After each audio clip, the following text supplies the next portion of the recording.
अस्सलाम वालेकुम सब दोस्तों को मेरी तरफ से। आज का जो मेरा टॉपिक है वो हरीड़ के ऊपर है और हरीड़ का जो कबूतरबाजी में इस्तेमाल होता है उसके ऊपर बताऊंगा। सबसे पहले बताऊंगा हरीड़ की तासीर जो है ये सर्द है पहले दर्जे में और दूसरे दर्जे में खुश्क है। और ये आमतौर पर इसको ठंडा समझ के इस्तेमाल किया जाता है कबूतरबाजी के अंदर। और हरीड़ के जो फ़ायदे हैं वो मैं पहले बताऊंगा कि इसके फ़ायदे इंसानों में क्या क्या क्या होते हैं। सबसे पहले ये है कि हरीड़ मैदे के लिए अच्छी होती है, जिगर के लिए अच्छी होती है, आँखों के लिए अच्छी होती है और इसके अलावा जिस्म से खारिश वगैरह के लिए भी ठीक होती है। और लूज़ मोशन वगैरह हो तब भी ये काम करती है। और नेक्स्ट ये कि इसको बवासीर वगैरह के लिए भी इस्तेमाल करते हैं।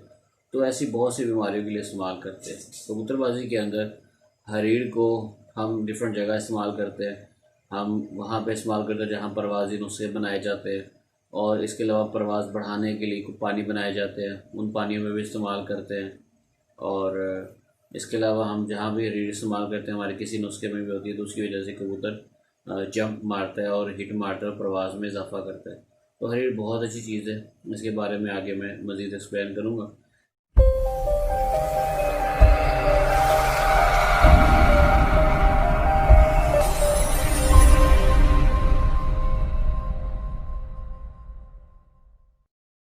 इससे पहले मैं हरीड़ के ऊपर एक वाक़या है जो मुझे मेरे उस्ताद जी ने एक दफ़ा सुनाया था।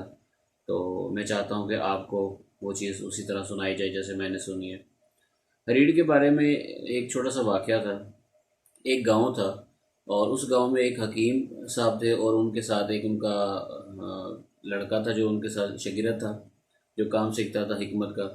तो काफ़ी साल हकीम साहब के साथ वो काम करता रहा, कई बरस गुजर गए। शागिर्द उस्ताद जी के पास आया, उसने कहा उस्ताद जी मैं बहुत सालों से आपके पास काम कर रहा हूँ, काम सीख रहा हूँ हिकमत का। तो अब मेरा जो गुजर बसर है वो ऐसे नहीं हो रहा, ठीक है, जो पैसे आप देते हो इनसे मेरा गुजारा नहीं है।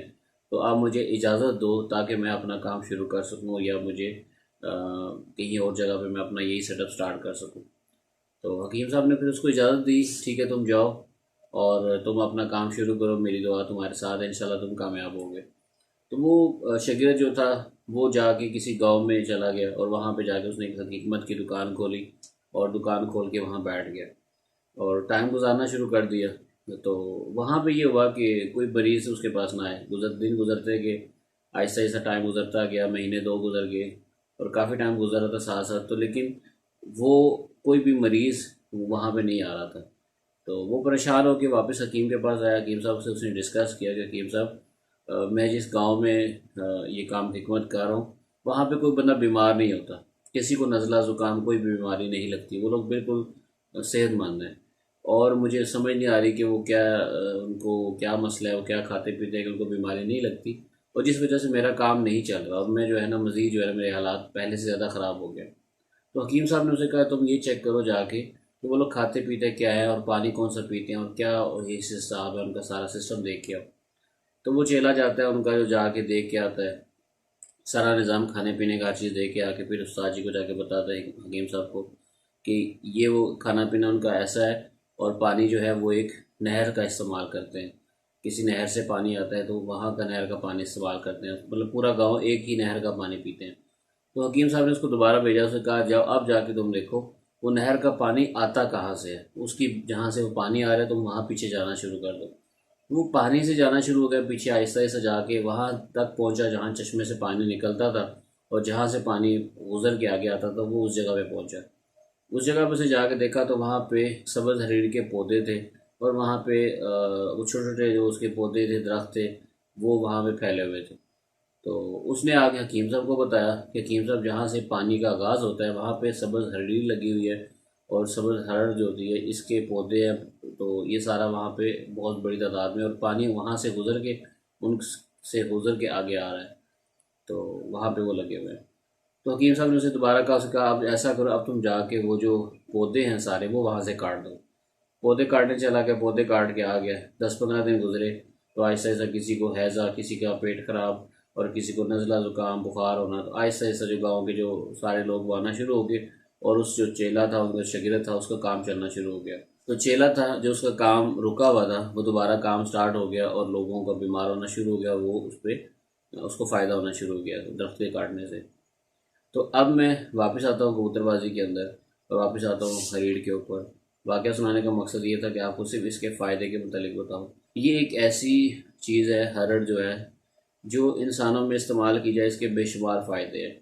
ठीक है, हमारा जो लोगों का वेट बहुत ज़्यादा है वो अपना वेट कम कर सकते हैं हरीड़ के इस मुसलसल इस्तेमाल से। इसके अलावा जिस्म में बहुत सी बीमारियों को पैदा नहीं होने देता। तो हम अगर हरीड़ को हफ्ते में एक दो दफ़ा इस्तेमाल करें, या हम अगर हरड़ को पीने वाले पानी में एक गुठली को अगर हम पीने वाले पानी में डाल के इस्तेमाल करें तो इससे भी अच्छा रिजल्ट आता है। तो ये एक ऐसी चीज़ है जो हमें अपने रोज़मर्रा ज़िंदगी में इस्तेमाल करना चाहिए। और सुबह के टाइम पे अगर हम ले लें, हफ्ते में एक दफ़ा दो दफ़ा ले लें, 2 से 3 दफ़ा ले लें, तो भी हमें ये बेनिफिट देती है। यानी कि एक ऐसी चीज़ है जो खाने से हमें सेहत मिलेगी, फ़ायदा मिलेगा और खाया पिया हज़म हो जाएगा। हाजमे के लिए ठीक है, डाइजेस्टिव सिस्टम को भी ये ठीक करती है। ठीक है, कॉन्स्टिपेशन को ख़त्म करती है और खाए पिए को फ़ौरन हज़म कर देती है। तो इसका बहुत बेनिफिट है।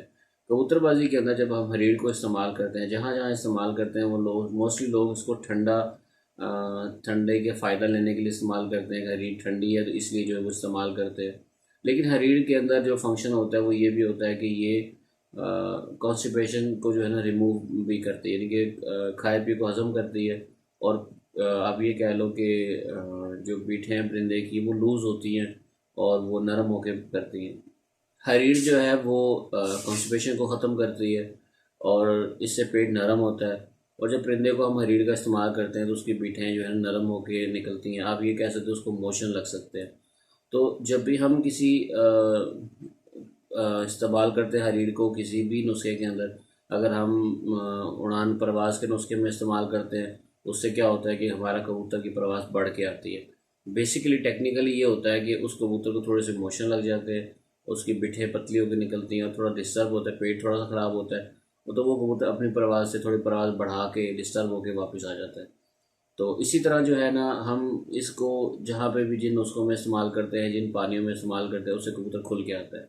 और इसी के अलावा एक और चीज़ ये है कि हम हरीड़ को किन किन कबूतरों में इस्तेमाल कर सकते हैं, कैसे इस्तेमाल कर सकते हैं, उसके बारे में मैं आपको बताना चाहूँगा। हरीड़ आमतौर पर डबल वेट वाले कबूतरों को इस्तेमाल करो तो उसमें अच्छा रिजल्ट आता है। वो कबूतर जो हर हराम है, वो कबूतर जो ज़िद्दी कबूतर है और आपकी मर्ज़ी से नहीं उड़ते, वज़न ज़्यादा है और परवास की तरफ नहीं जाते, तो आप उसके अगर हरीड़ का पानी बनाओ और वो उनको हल्का टच दे दो तो वो कबूतर प्रवास में खुल जाते हैं, थोड़ा वज़न भी कम कर लेते हैं, खुल भी जाते हैं। आपने क्या करना है कि आपने एक सब्ज़ हरीड़ को लेना है और इसको 2 गिलास पानी में भिगो देना है और 12 घंटे कम से कम उसको पानी में भिगोया रहना है। अगले दिन सुबह जब ये पानी तैयार होता है, अगर रात को भिगो दे तो सुबह ये पानी रेडी हो जाता है और इस पानी को अच्छी तरीके से मल के आपने तैयार कर लेना है। चाहो तो उसके बाद दोबारा इसको चूल्हे पे गर्म करके थोड़ा सा पका भी लेना है। जब अच्छी तरीके से हरीड़ का पानी बन गया तो फिर आपने इसको इस्तेमाल करना है। इस्तेमाल कैसे करना है, वो कबूतर जो बहुत ज़िद्दी कबूतर है, वज़न में ज़्यादा है, ज़्यादा वज़न में है, ज़िद्दी और वेट नहीं कम करे, ऐसे कबूतरों को 1 से 2 दफ़ा टच दे दो हल्का सा। अगर आप 1 ml हरीड़ का पानी ले लो और 5 से 7 ml सादा पानी मिक्स करके, और फिर ये वाला पानी आपने शाम को 4 बजे से लेकर 5-6 बजे तक किसी भी टाइम शाम के टाइम देना है, थोड़ा जल्दी देना है। तो इससे क्या होगा, कबूतर का थोड़ा सा वेट भी लूज़ होगा और अगले दिन कबूतर उठ के जाएगा और ज़ोर मार के आएगा, तो परफॉर्मेंस बेहतर करके आएगा और इससे जो है जल्दी खुल के सामने आएगा। एक चीज़ आपने याद रखी, जो सिंगल बॉडी के कबूतर होते हैं, बहुत कम वेट के कबूतर, उनको हरीड़ के इस्तेमाल में थोड़ा सा आपने इज्तनाब करना है, मतलब आपने मोहतात करना है। उसका जो मिकदार है वो मज़ीद कम कर देनी। जहाँ मैंने 1 cc बताया वहाँ आपने आधा cc से भी कम हो जाना है, यानी कि आपने 1 cc के 2 से 3 पॉइंट पे आ जाना है। क्योंकि सिंगल पसली बर्दाश्त नहीं कर सकता, सिंगल पसली कबूतर ऊपर से हट जाता है, छत छोड़ देता है। तो इसको आप ऐसे भी इस्तेमाल कर सकते हो जहाँ पे कबूतर को खोलना हो या किसी कबूतर की ज़िद तोड़नी हो, तो उसको 1 से 2 दफ़ा टच मारो पानी का, कबूतर खुल के आ जाएगा। एक और तरीका है हरीड़ को इस्तेमाल करने का, और ये बहुत ज़बरदस्त तरीका है और बहुत ही कामयाब तरीका है। और ये चीज़ आमतौर पर कोई किसी को नहीं बताता, और ये कुछ ऐसे टोटके होते हैं, कुछ ऐसे राज होते हैं जो लोग सिर्फ उस्ताज़ा कराम अपने पास रखते हैं। तो ये मैं आपको बताने जा रहा हूँ। सब्ज़ हरीड़ का इस्तेमाल आपने कैसे करना है और किस जगह पे कर सकते हो। जब कहीं आपका दिल करता है कि हम गर्मी ज़्यादा है और मौसम में टेम्परेचर ज़्यादा है और आप चाहते हो कि कबूतर को हम परवास भी लें और कबूतर जो है ना खुल के उड़े और गर्मी में आन जान करे, ऊपर नीचे करे, यानी कि इससे कबूतर खेलता है।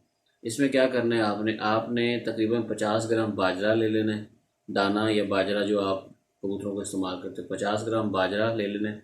उसके बीच में आपने एक सब्ज़ हरीड़ी को रख लेना है और उसको एक रुमाल में बंद करके उसको गिरा लगा देनी है। तो ये आपका एक पोटली सी बन जाएगी। इसको आपने क्या करना है, आपने इसको पानी में किसी कटोरे में या किसी खुले प्याले में पानी डाल लेना है और आपने इस हरीर को जो है बाजरे के पीछे है इसको आपने वहाँ पे डिप करना है। ठीक है, तकरीबन आपने 1 मिनट तक डिप रखनी, फिर निकाल देनी है और फिर थोड़ी देर के अंदर फिर दोबारा डिप करनी, निकालनी, कम से कम 3 दफ़ा डिप करनी और 3 दफ़ा निकालनी है। ठीक है, पानी निचड़ जाएगा, फिर दोबारा डिप करनी। 3 दफ़ा के बाद आपने इस हरीड़ को किसी भी जगह पे लटका के छोड़ देना है और सारा दिन सारी रात इसको लटकाए रखना है वहीं पे। हरीड़ उसके अंदर ही रहेगा और दाना फिर ऐसे से ड्राई होगा।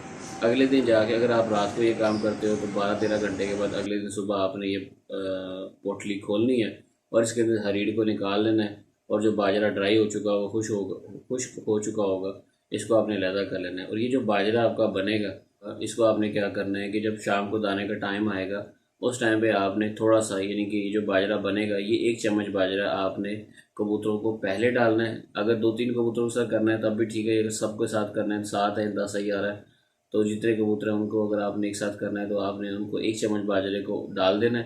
पहले कबूतरों को ये बाजरा खाने देना है और इस बाजरे के खाने के बाद फिर जो दूसरा दाना है वो खाने देना। तो इस तरह ये दाना खा लेंगे और अगले दिन जब कबूतर प्रवास करेंगे उसका नतीजा ये निकलेगा, एक तो कबूतर आन जान करेगा, आके खेलेगा, फिर उठ के चला जाएगा। दूसरा कबूतर अपनी प्रवास में भी इजाफा कर देगा और तीसरा कबूतर जो है ना आपको देखने में मज़ा आएगा यार, लगेगा यार कबूतर वाकई जो है ना बार बार आन जान कर रहा है और मज़ा दे रहा है। तो इस तरीके में ये होता है कि ये थोड़ा ठंडी तासीर का होता है, कबूतर जो है गर्मी में परवाज़ अच्छी दे के बैठेगा और कबूतर मज़ा देगा। तो ये एक और तरीका था जो मैंने आपको बताया। तो बेसिकली सब्ज़ हरीड़ एक फ़ायदेमंद चीज़ है और बड़े मज़े की चीज़ है। आप इसको कबूतरबाजी में परवाज़ों को बढ़ाने के लिए, परवाज़ें लेने के लिए इस्तेमाल कर सकते हो। लेकिन वहाँ पे मैंने लास्ट टाइम बात की थी कि वेट का आपने क्या रखना है। सिंगल पसली के लिए आपने हाथ हल्का रखना है। जहाँ पे कबूतर सिंगल पसली है, बिल्कुल स्लिम एंड स्मार्ट है, वहाँ पे जो मिकदार आपने डबल वेट में रखनी है उसको हाफ से भी हाफ कर देना, क्योंकि ये आपको नुकसान होगा, आपका कबूतर ऊपर से नहीं आएगा। आपको लगेगा कि कबूतर ज़ाया हो गया या क्या हो गया, लेकिन हकीकत में ज़ाया नहीं होगा। आपका कबूतर अपने टाइम से ज़्यादा टाइम मारेगा और ऐसा कबूतर रात रह के रात बसेरा कर जाएगा और हो सकता है पकड़ा जाए कहीं और गिर जाए या नेक्स्ट डे आए। तो इसलिए जो है ना कबूतर को सिंगल पसली को हल्का हाथ रखो, डबल वेट को आपने ये करना है। उससे क्या होगा, तो वेट भी कंट्रोल में आएगा और दूसरा कबूतर जल्दी खुल जाएगा और तैयारी में जल्दी आएगा। तो ये है सब्ज़ रेड। उम्मीद है आपको इसके बारे में थोड़ा सा नॉलेज मिल गया होगा और मेरी कोशिश थी कि मैं आपको इसके बारे में जो मेरे पास नॉलेज है, जो मैंने सीखा या मैंने जिस तरीके से इसको समझा, तो मैं आपको समझाने की मैंने कोशिश की। तो बहुत शुक्रिया सब दोस्तों को। अल्लाह हाफिज़।